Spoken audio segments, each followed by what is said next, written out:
It all comes down to this week, week 14. This is where champions are made. Producer, hit that button.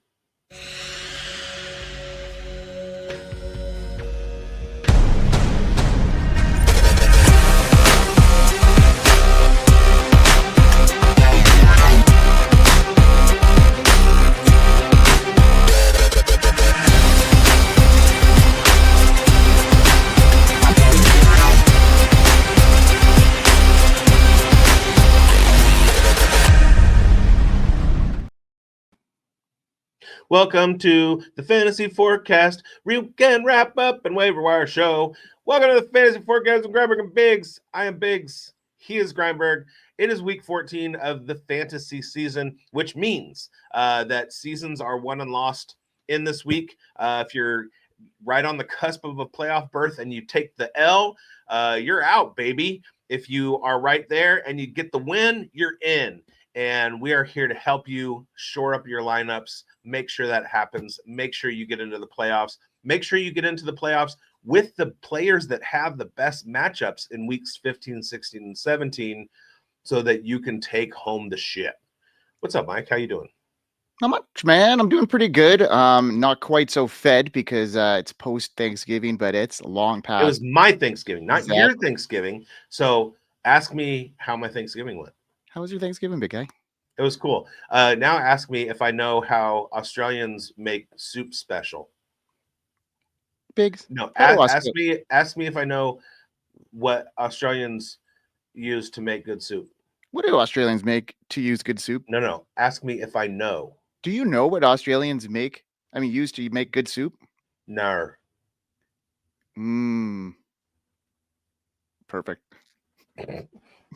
If you're in food service, you got that, and you're laughing right now. All right, Bigz. Let's get into the meat and the potatoes, if you will, of the show. And how about we get into the turkey and the gumbo of it all? Let's go. Let's do it up. Okay. Well, let's talk about what happened this weekend, and quite a bit went down the slate. A lot of the big games happened on Thanksgiving, some moneymaker of games, and I got to talk about with the first storyline here. And there's something happening down in Dallas, and there's some wide receiver chaos, maybe a new alpha emerging. The Cowboys didn't pull off a Thanksgiving thriller. They may have completely reshaped the NFC playoff picture and ignited one of the spiciest fantasy football debates of the season in a 31-28 win that built momentum. Defensive revival and Dak Prescott playing like an MVP candidate. Dallas storm back from the brink of, elimination to reassert themselves in that postseason hunt. CeeDee Lamb reclaimed that superstar status and 7 for 112 and a touchdown, proving once again he's one of the league's elite separators and chain movers. But right beside him, George Pickens continued to carve out a massive role, leading the team in targets yet again and showcasing the big play profile that has made him a matchup-breaking fantasy asset all year. With both CeeDee Lamb and George Pickens erupting at the perfect time for fantasy managers and Dallas's offense firing at full power, Bigz, who do you believe should be treated as the true wide receiver one in Dallas rest of season, or does it even matter? How does this translate next year into Pickens' contract if that was an issue? Well, that was 3 questions, Mike. The first part of your question, why not both? As far as who's won, it's 1A, 1B. This is a situation that we try and talk about with other teams, Jamar Chase and T. Higgins. We try and talk about it with, the Detroit Lions. We're really only seeing it with 2 teams. We've got the LA Rams with Puka Nacua and Devontae Adams, and then we have the Dallas Cowboys with CeeDee Lamb and George Pickens, and they've figured out what they have, and they figured it out at the right time, and they made the defensive changes that they needed to make, and this Dallas Cowboys team looks like in a Dak Prescott up year, it could be an absolute wagon heading into the playoffs. They're playing better than just about anybody over the last couple weeks, especially their main rival, the Philadelphia Eagles. The NFC looks you have a 9-win San Francisco team that's tied with 9 wins, just like the Rams. You got Seattle playing out of their heads. You got Dallas. You got Philly, who's in the picture. The Bears are like playing out of their minds, but Detroit and Green Bay are lurking. It's a huge, huge playoff race in the NFC, and it's going to shake out over the next few weeks. And as for the last part of your question, who knows? I said on the show before that I think that George Pickens is going to test the market. I don't think he's going to sign with the Cowboys right away unless they offer him $40 million plus. But how can you sustain that with Dak's contract, with CeeDee Lamb getting paid, now giving another wide receiver $40 million? I don't know if a salary cap can handle that. Maybe some of the moves that they made at the trade deadline with some cheaper veterans and getting rid of Micah Parsons, maybe that opens up the books for George Pickens. But I think that George Pickens knows that he's going to get 40 to 45 million somewhere else. And we'll just have to wait through the offseason to see how that plays out. And what are you asking offseason questions for? This is fantasy playoffs, baby. We're right.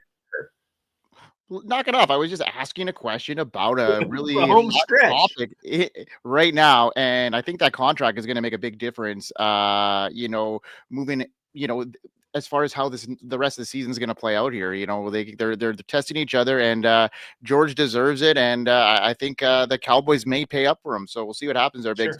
And we will see what happens. And if you, the viewer, want to know what happens, make sure you start tuning into the Dynasty Pulse every week, because we will have off-season content where this one kind of shuts down. Fantasy Forecast takes a hiatus during the offseason, but Dynasty Pulse is right there with our fingers on the pulse through the offseason. So we will be talking about the George Pickens contract situation in full. So make sure you tune into that. All right, so the Panthers now have a running back nightmare. Is Chuba taking over, or is just another trap? Week 13 may have given us the most confusing chapter yet in the Carolina Panthers backfield saga. Rico Dowdle once again handled a respectable volume, 18 carries and 21 receiving yards, so not too bad, but he failed to stand out, grinding his way to just 58 rushing yards and extending his touchdown drought to 3 straight games. Meanwhile, Chuba Hubbard delivered one of his best outings of the season, ripping off 124 scrimmage yards and a 35-yard catch and score that reminded everybody of his early season explosiveness. The frustrating part, the usage split stayed almost dead even. Carolina didn't commit to Hubbard. They just leaned into him when he flashed, which is exactly the problem for fantasy managers trying to make sense of this mess. And now the Panthers go into their bye week with zero clarity and maximum volatility here. Rico Dowdle is clearly losing that RB1 grip on this backfield, now looking like a full-blown split. How should fantasy managers treat these guys moving forward, Bigz? Are both Dowdle and Hubbard sneaky, shaky flex options now? And if so, which one do you trust more down the stretch for consistent playoff value? But we see this happen in every positional room except for with a healthy quarterback. When you have multiple people in a position room, running back, wide receiver, tight end, there are going to be weeks like this. We have Zach Charbonnet, who sometimes outscores the RB1 and Kenneth Walker. We have Tyler Allgeier, who sometimes outscores Bijan Robinson. Game script dictated this. Rico Dowdle is still the RB1 in Carolina. It's one game. And, honestly, this is why we play fantasy football. Otherwise, we'd just only be playing best ball. We'd all draft our teams and then just walk away and see where the cards fall. But in managed leagues like Redraft on ESPN and Yahoo, the kinds that we play for this show, these are the kind of moves that you have to think about. And a 1 week spike is not necessarily the story. The story is the fact that Rico Dowdle has had the lion's share of carries over the last month, and Chuba Hubbard was involved in this game script. It doesn't necessarily mean anything going forward. So I still think that you play Rico Dowdle, and if you want to roster Chuba Hubbard, or if you have him on the bench, sometimes he's going to have a day like this, and you're going to, man, I could have had those points in my lineup. I know I did that all over the place this week with different players, but that said, it's still Rico Dowdle as the RB1. Okay, good to know. And that's how I'll play it too. I think He's been struggling a little bit in the pass protection, which I think has helped Chuba get on the field a little bit more. Chuba's, recovered, I think, fully now from that injury that plagued him earlier in the season that kept him out of the lineup, that caused, obviously, Rico to get that role in the offense here. And yeah, I think you hit it right there. I think it's going to be more game dependent, but it was kind of upsetting to see in such a game script heavy kind of a game that Dowdle wasn't used more. But I mean, it's a tough Rams defense, and just Chuba had the better upside here. I think if it was a Carolina blowout, we might have seen a lot more Rico. But. Yeah. Okay. Now let's move on to the next storyline, and that's Jameson Williams. Is he becoming Detroit's next superstar, or just teasing us once again? He just didn't step into a raw role in week 13 after his injury. He detonated and it went off. He was sidelined early, Amon-Ra St. Brown, and that's when Williams exploded. Now, two of the biggest target earners in that Lions offense are now sidelined.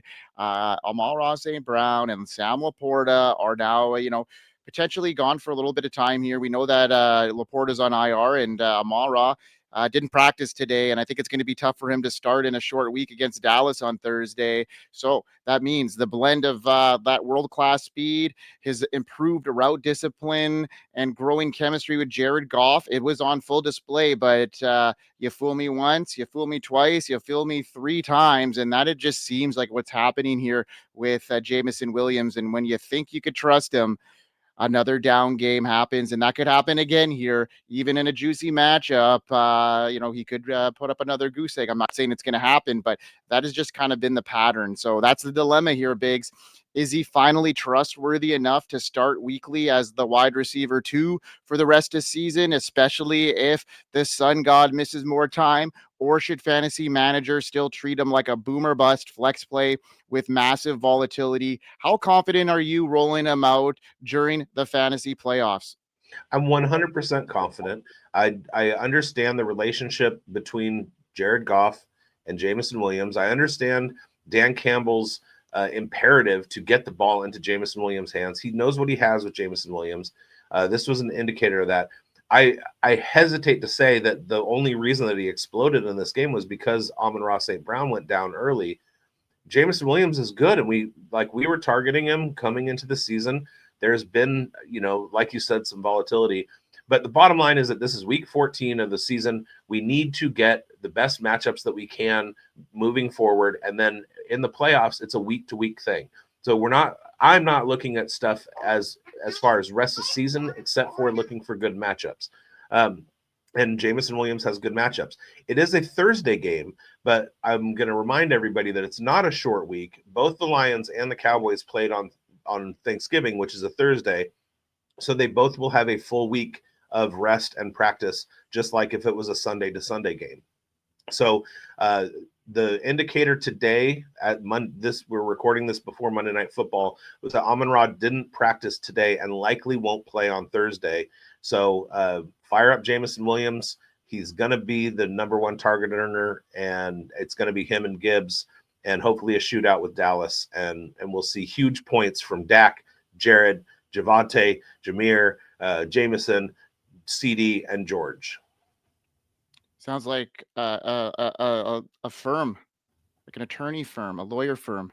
George, Jameer, everybody's going off on Thursday. Hopefully, I just hope it's not a Thursday night dud, but it shouldn't be. It's lined up that way, and both teams are right in the thick of that wild card race. And one team's on a different trajectory than the other. Yeah, it's going to be good. I think it's going to happen here. So maybe some points here. All right, Bigz, let's move on to our next story. And the fantasy managers that held the bag, now they've won. Rashee Rice becomes the guy everybody wanted, but had some skepticism on holding on to him. He spent his entire young career wrapped in controversy, but for fantasy managers who held on to him firm through his 6-week suspension, he's turning into pure gold at exactly the right time. Since returning, Rice has been nothing short of electric. Mahomes' most dynamic target, the engine of Kansas City's passing game, and a nightmare for defenses once the ball is in his hands. Week 13 was no exception. He erupted, 8 catches, 92 yards, 2 touchdowns. That wasn't a fluke. He is clearly, he's the clearest signal yet that it's the focal point of the offense here. The most important part is the opportunity. The KC roster has no true wide receiver 2 right now stepping up. The run game is inconsistent, and Mahomes is being asked to elevate an offense that lacks explosive playmakers that are making plays right now. Funnel gadgets, high leverage targets, straight to Rice, and he's becoming the scheduled theme here for the Chiefs. He's emerged as a late league winner, and his target share is only growing, especially when you look at the matchups down the stretch, including a tough one. Week 17 versus the Denver Broncos in the fantasy championship weekend, the same team that held him to his lowest point total of the season. Do you trust him as a must start wide receiver 1 for the fantasy playoffs, or are you still enough volatility in the Chiefs offense to treat him as a boom or bust option here, Bigz? I don't know. Okay, so looking at his season so far, he's played in 6 games. He had a dark green matchup against Vegas, 23 points. Dark green against Washington, 25 points. Dark green against Dallas, 29 points. Mid orange against Buffalo, he was held under 20. Indianapolis was green. He had 24 points. And then you have the big red Denver, 9.8 points. For the next 2 weeks, he's got Houston, which is absolutely nightmare against wide receivers. The Chargers, who aren't a whole lot better. Tennessee is an open wide matchup, so I'm starting him in week 16. And then Denver is the team. Pat Surtain is going to be on him and locked in. He's had double-digit targets in 3 of the games, 9 in 2 of them, and then 7 against Buffalo. I don't know what to make of it. I understand the talent level. It's just he doesn't appear to be matchup proof. So I'm a little hesitant.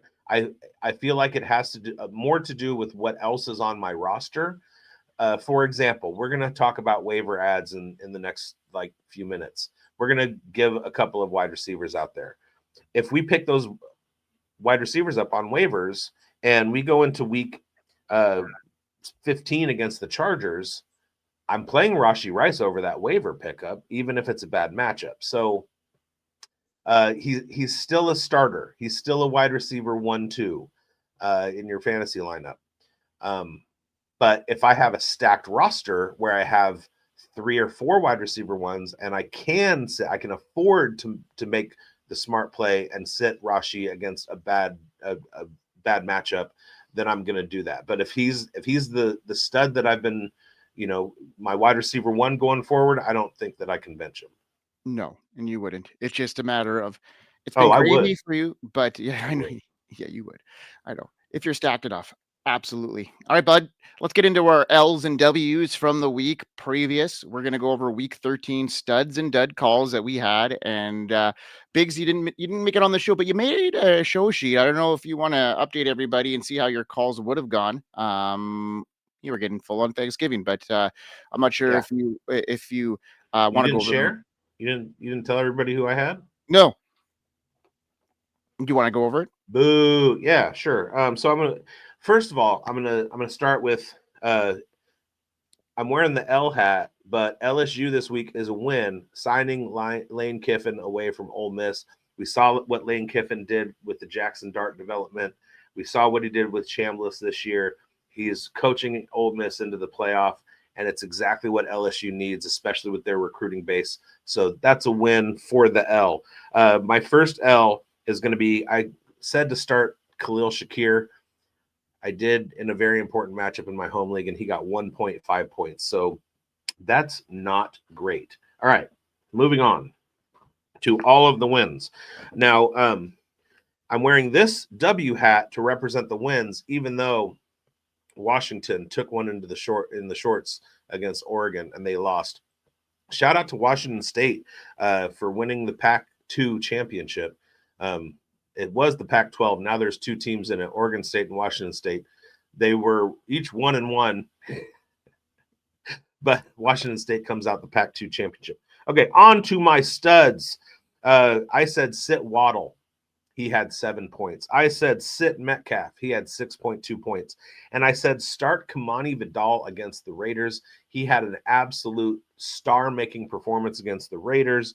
Had a breakout run for a touchdown, was catching the ball all over the place, and finished with 20.7 fantasy points as RB4.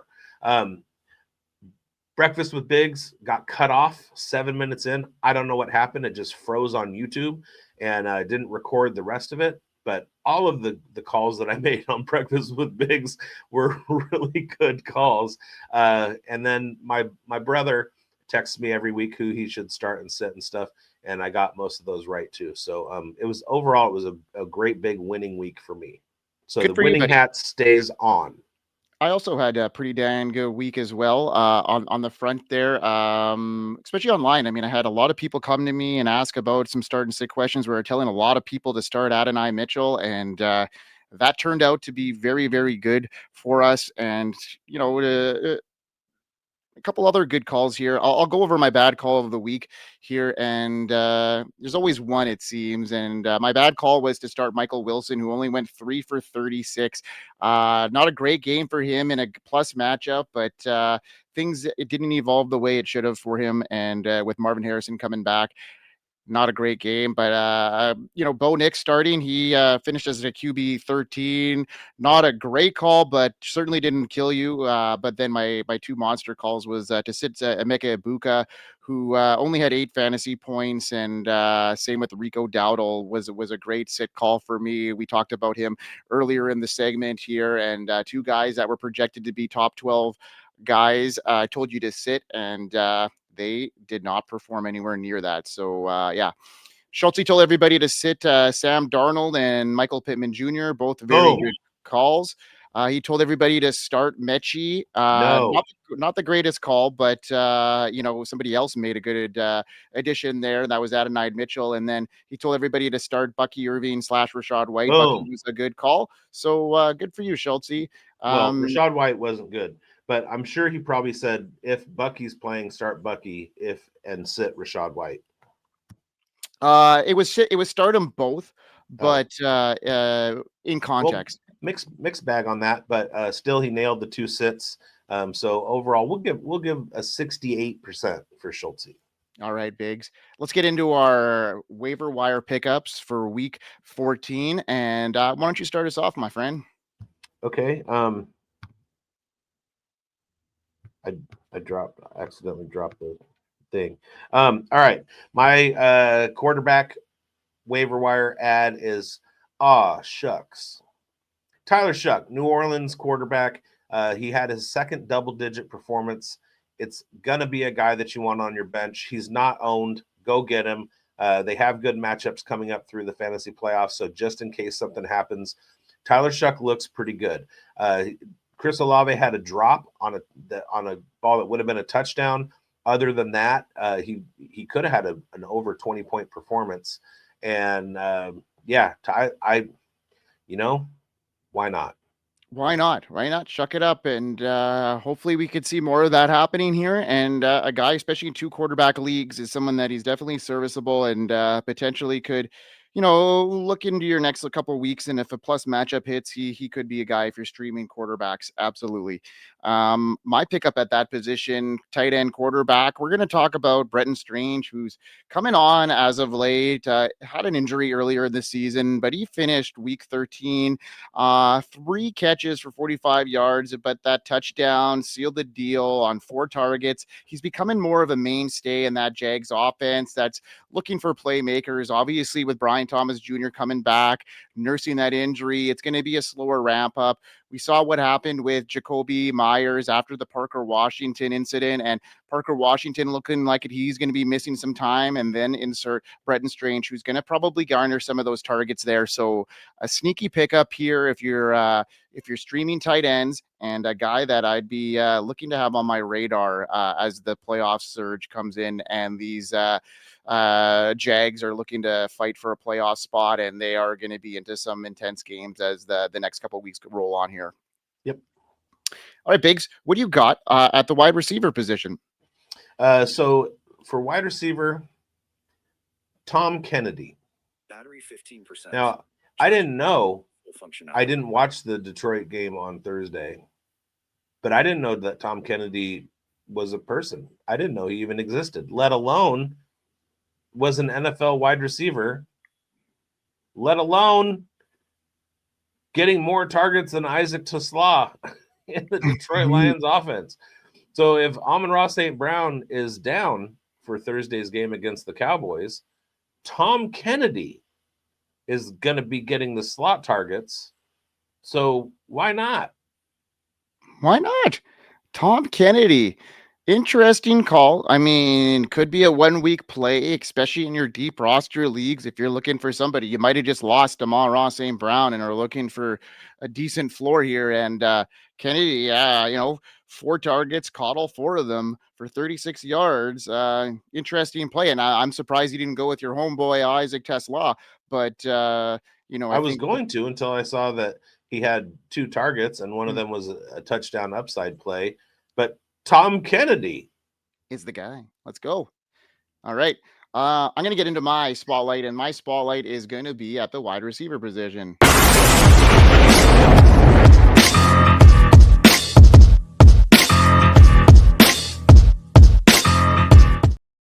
And I'm sure Bigz would have put this guy on the way on our sheet had he got there early enough. But the guy that I'm looking at, I had him weeks ago. Yeah, I had him weeks ago. Adonai Mitchell weeks ago, exactly.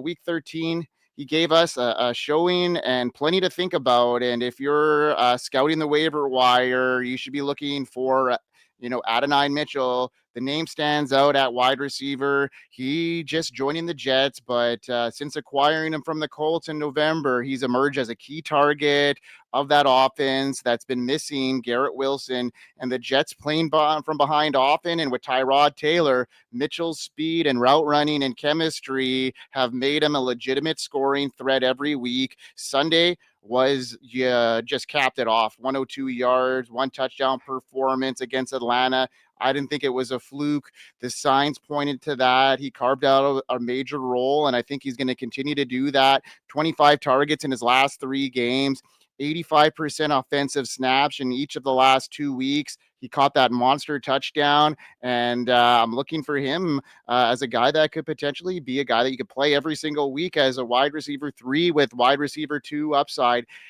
as long as Garrett Wilson's out, and it doesn't look like he's coming back anytime soon. So grab him now and watch your fantasy roster propel into some better league weeks here with Adonai Mitchell in your lineup.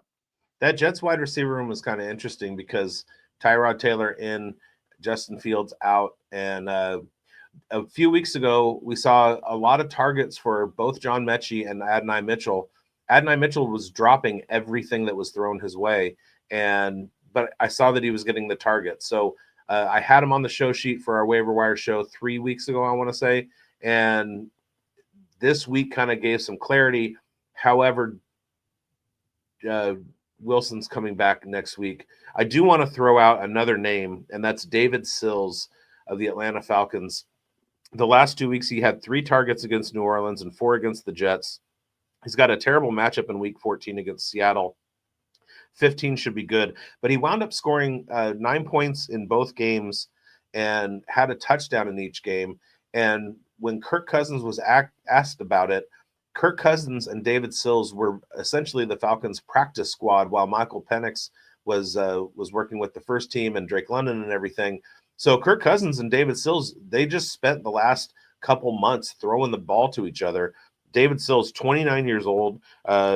He came into the league in 2020, apparently. Again, another guy who was absolutely not on the radar. He's had targets in every game from week 8 on. And so that's another name to look at. Not a lot of 29-year-old wide receivers from the practice squad that you're running out there and grabbing, but David Sills is another name to kind of watch just because of his chemistry with Kirk Cousins. Why not? Why not? Why not? Today's a kind of a why not kind of day, and let's hear about your spotlight here, Bigz. Or I'm just gonna spotlight him for you.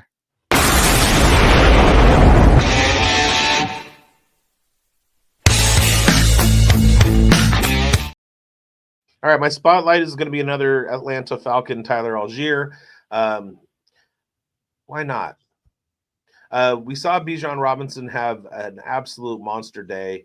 And one thing that happens when running backs have huge days like that is the team kind of like pulls the brakes on them a little bit and says, hey, whoa. Okay, you're doing just fine. Let's rest you a little bit. We don't want to, you're doing fine. We don't want you to risk anything. And then the RB2 starts to get a little bit more of a look. So coming down the stretch, Tyler Allgeier, why not?